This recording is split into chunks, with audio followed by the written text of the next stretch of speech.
সেদিন কিন্তু ছিল পূর্ণিমা, তাই রাত্রেবেলা তো সমুদ্র এমনিতেই সুন্দর লাগে, কিন্তু পূর্ণিমা হওয়ার কারণে সমুদ্র যেন আরো বেশি সুন্দর লাগছিল। যে কোনো সমুদ্র সৈকতে এসে আমাকে সব থেকে বেশি যে জিনিসটা অ্যাট্রাক্ট করে সেটা হচ্ছে এই মাছ ভাজার কাউন্টারগুলো।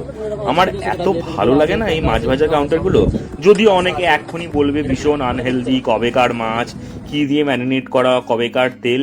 আচ্ছা ঠিক আছে, সেগুলো সব একদিকে না হয় একদিনের জন্য সরালাম, বাট এত দূরে যখন মজা করতে এসেছি সব মজাটাই তো এনজয় করা উচিত না? আমি অর্ডার করেছিলাম ওখানে ভেটকি মাছ, ভেটকি মাছের ফ্রাই দারুণ দারুণ অসম খেতে ছিল, এবং তার সাথে সাথে চিংড়ি মাছগুলোও ছিল ফাটাফাটি। ভেটকি নিয়েছিল 70 টাকা এবং চিংড়ি 100 টাকা প্লেট। কিন্তু হোটেলে যখন পৌঁছালাম তখন ছিল অলরেডি ডিনার টাইম। তাই ডিনারে আমরা অর্ডার করে ফেলেছিলাম চিকেন বাটার মশলা, রুটি এবং মিষ্টি।